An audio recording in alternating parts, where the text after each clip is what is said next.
బడ్జెట్లో ఏపీకి ప్రాధాన్యం ఇచ్చినందుకు కేంద్రానికి ధన్యవాదాలు తెలిపారు ఏపీ సీఎం చంద్రబాబు. పోలవరం పూర్తి చేస్తానని చెప్పడం అభినందనీయమన్నారు.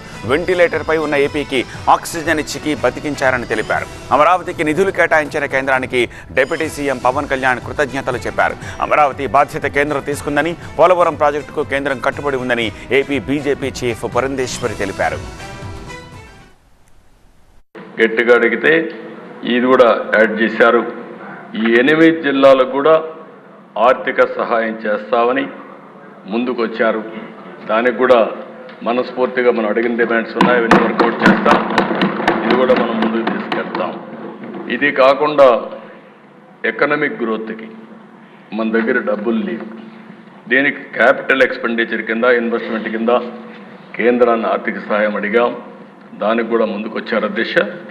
దానికి కూడా మనస్ఫూర్తిగా ఈ సభ ద్వారా కేంద్రానికి ధన్యవాదాలు, కృతజ్ఞతలు తెలియజేస్తున్నాను. బిగినింగ్ మాత్రం వారికోస్ వెయిన్స్ వ్యాధికి కేవలం 30 నిమిషాల్లో చికిత్స. కాల్ చేయండి 9989527715.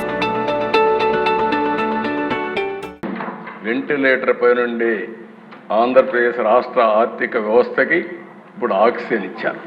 అలాగే కేంద్ర నాయకత్వం నిన్న ఈరోజు ఇందాక న్యూస్లో చూసిన అధ్యక్ష 15,000 కోట్ల రూపాయలు మన ఏ అమరావతి లేకుండా ఈరోజు వరకు ఇబ్బంది పడతాం. అలాంటి అమరావతికి కేంద్ర మంత్రి మన నాయకులు ప్రధానమంత్రి గౌరవ ప్రధానమంత్రి శ్రీ నరేంద్ర మోదీ గారు బడ్జెట్లో ఈ రోజున 15,000 కోట్ల రూపాయలు అమరావతి కోసం రిలీజ్ చేసినందుకు సహృదయంతోటి మనస్ఫూర్తిగా కూటమి తరఫున మా అందరి తరఫున కూడా వారికి ధన్యవాదాలు తెలియజేస్తున్నాం అధ్యక్ష.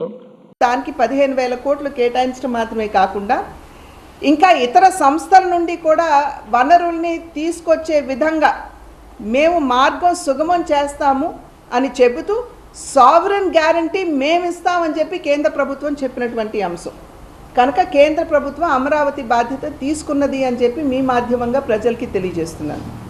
అదేవిధంగా పోలవరానికి సంబంధించి కూడా అన్ని విధాలా మేము పోలవరానికి కట్టుబడి ఉన్నామని చెప్పి మొదటి నుండి భారతీయ జనతా పార్టీ చెప్తున్నటువంటి మాట.